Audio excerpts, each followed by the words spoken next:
G'day people, this is Sharpino here, welcome you guys to the team analysis for Season 5 of the PMC. So as you guys know, I am Sydney Krookodiles coach Sharpino over here today to talk to you guys about the PMC being brought back for Season 5. So as you guys may or may not know, I've been a coach of the PMC ever since Season 1, and I've been more than happy to be asked to coach once again for the PMC for Season 5. Now, track record as far as this, as the PMC goes, the first season I did 5-5. The second season I went to the semi-finals and lost in the semi-finals. Third season also made the semi-finals, also lost in the semi-finals. But the fourth season I actually did my absolute worst, being 1-7. But the season really did have a very bad ending to it. But let's just put all that to the side for a moment. We're now entering Season 5, so hopefully we've learned from our past mistakes. Hopefully I can keep a cool head when it comes to certain things happening in the PMC. And let's go ahead and talk about the team that I'm going to be bringing to Season 5 of the PMC. So our first pick for the PMC, I've decided to go with a Tier 1 choice. So as you guys will know, we look at a lot of the big Pokemon. You got the Tapus, you got Karen Black, Victini, Landorus T, all the big Pokemon. Now obviously some of these were taken, and just before I made my choice, what's his name? I am drawing a blank right now, but Celesteela, that's the one. Celesteela was just chosen, so I was going to try to pick maybe another Tapu or maybe an Ultra Beast to work with, but Celesteela was taken, and I was like, yeah, you know what, I would have liked to work with that, but I thought I'd go a different direction. So the first choice for the Sydney Krookodiles for Season 5 is Tapu Bulu.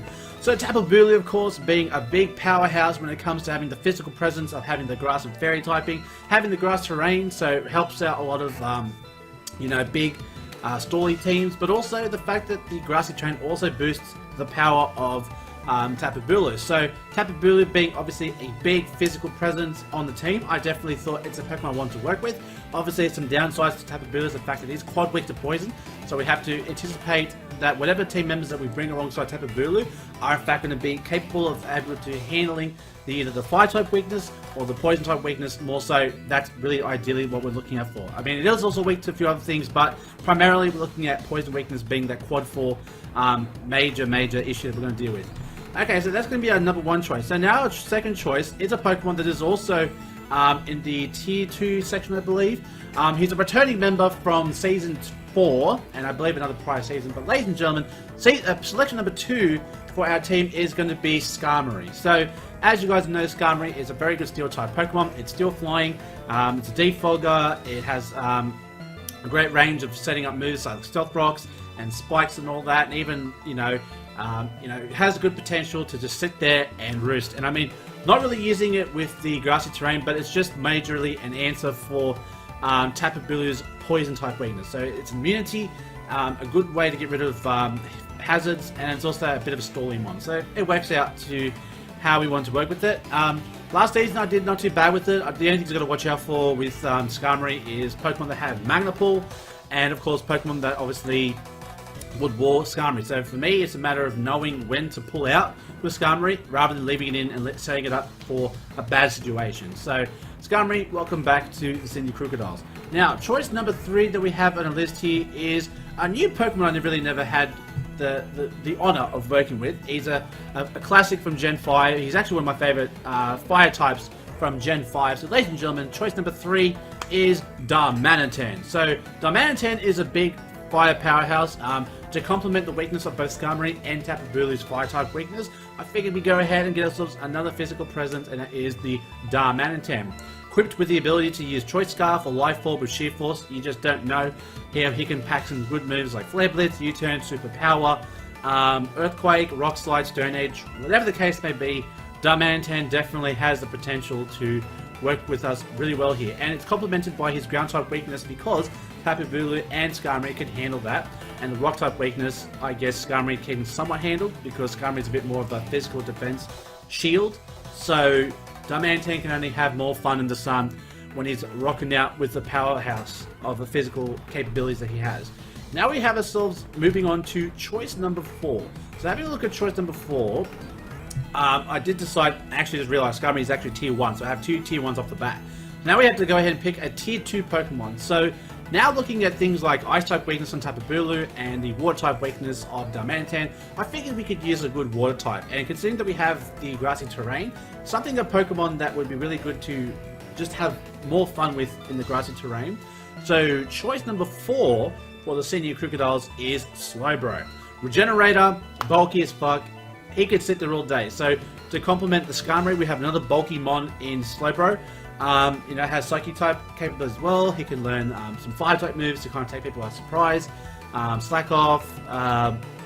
You know, we could possibly set up Amnesias. It's a big bulky Pokemon, so we could definitely work a bit with the Slowbro. And the best part is, if someone tries to Toxic it, we've got the Skarmory as a backup, because Skarmory is that poison immunity that we need. So if we anticipate Toxic, we have Skarmory there as a backup. So that's going to be our choice number 4. Now we move on to selection number 5.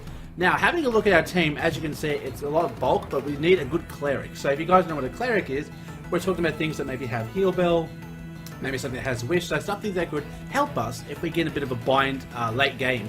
So choice number 5 for the PMC is going to be Umbreon. So Umbreon is going to be our 5th selection. It's a Dark type, so you know I love the Dark types. And the fact that we can use this specially or physically bulky works out really well for us. And the fact it gets access to things like Foul Play, Wish, Heal Bell, we could do a Toxic Store with it. It has Synchronize as well, if we really want to pass on. If someone tries to Toxic us, we can just Toxic them right back. So it works out to our advantage, the fact that we have a bulky mon that could, again, be complemented by the grassy terrain should we use it with Tapu Bulu, and just have the capability to heal up our bigger Pokemon late game if they ever feel in the bind with Wish, and then Hero Stat moves with Heal Bell in case we get Will-O-Wisped by Tapu Bulu or Skarmory or what have you. So that's going to be choice number 5. Now choice number 6, I believe we did decide to go ahead and get a lower tier Pokemon. Much like Slowbro, we just needed another Pokemon that could handle the kind of the bulk and the weaknesses of the electric kind. So this Pokemon is water and a ground type, so it answers to the electric weakness for Slowbro and for Skarmory. So choice number 6 for the PMC from tier 5, it is a Quagsire. So Quagsire is another good Pokemon for the fact that it can work well with Umbreon and work well with Slowbro because they work so well with the Wish and Heal Bell mechanic. I guess Quagsire, you know, can have a bit of unique movesets. I've seen a lot of competitive people use a very interesting moveset, to say the least. You know, things like Cover Store, Toxic Store, with Bulldoze and Swagger. I mean, I've seen that. I don't know how well it's going to work with us here, but maybe we could be a bit creative and see how we go with the Quagsire here. So, first time around, Quagsire, welcome to the squad. Now we move on to selection number 7. Now, this Pokemon was a tier 4 Pokemon, and I was actually surprised this Pokemon lasted as long as it did without being selected. It's a Pokemon that I've seen other other Wi-Fi battlers use to get some information about their opponent's Pokemon, see what their movesets is, and make predictions based off what they know, and only to help them in their assessment of the situation. So choice number 7 for the PMC is Ditto. So Ditto, as you guys will know, is the imposter switch in to take on your opponent's Megas, taking your opponent's powerhouses, especially equipped with the quick scarf, choice scarf, so you know that you're going to outspeed. Not quick powder, fuck that. But definitely good to get information on your opponent's Pokemon, also to gauge and see what their moveset is, and estimate or guess what their item's going to be, see what they're bringing, and it only helps you plan your teams out, make your moves accordingly using your opponent's information to your advantage.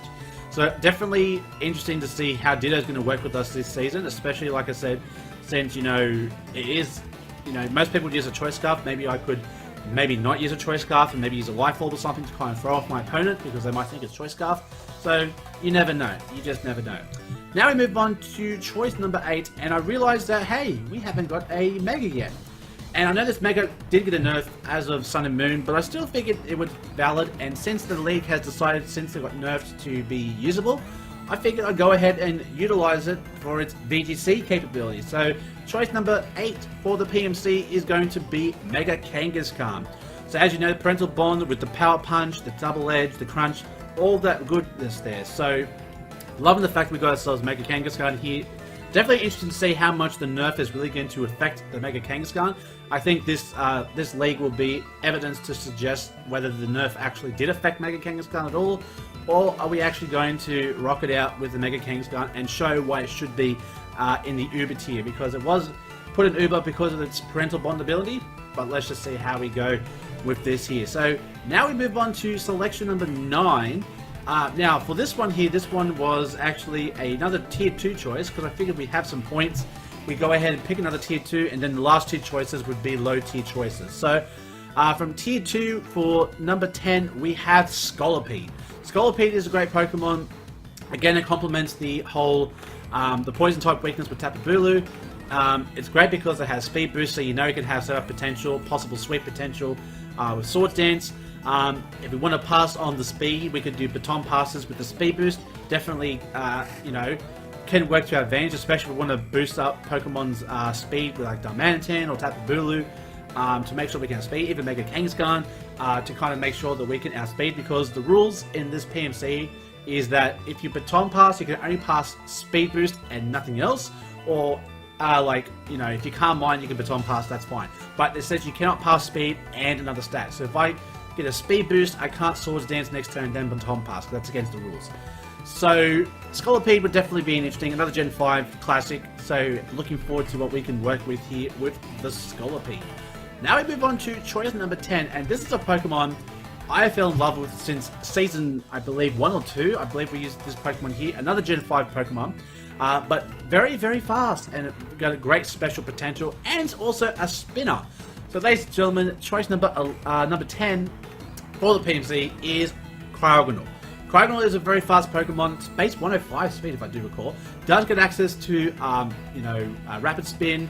Has terrific special attacking potential, especially if we're looking at Water type weaknesses and even like Flying type and Dragon type. It can definitely handle it with the abusive power of its special attack. It is definitely a Pokemon to watch out for, and you know, I just love it. The obviously weakness, of course, is the fact that it does have only, you know, 40 base defense, but then we can equip it with things like either Choice Scarf, Focus Sash, whatever we're trying to plan to work with it, something to kind of keep it around.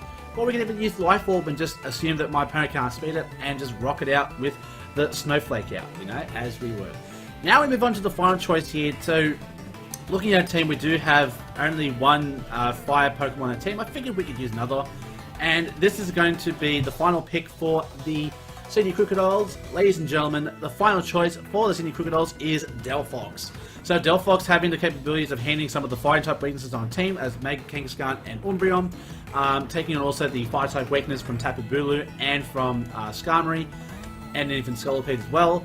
So it does have the potential set up with things like Carmine, has good special attack to pack Psychic and fire type moves. So I figured Delphox would be a terrific Pokemon to add to the squad to put the finishing touch on our team. So that is going to be our team for the PMC for Season 5. Hopefully you guys will stay tuned for the progress of the Sydney Krookodiles. Hopefully we'll do a lot better than we did in Season 4. We sadly only ended up with 1 win last season out of 8 matches, which is very depressing, but we won't focus on that. We'll just focus on the here and now. We're here in Season 5. We've got a lot of new coaches here, a lot of you know, coaches with a lot of background in other major leagues, so it's definitely going to be an interesting league for me, because as you guys know, I'm just a left player with minimal battle experience, but hopefully we can work with it, and hopefully we can come out with the W for this season here. I mean, we do have some good competition, so it only would make my triumph all the more fitting if we do go ahead and win the PMC Championship. So guys, we've done it before. We came semi-finalists back-to-back seasons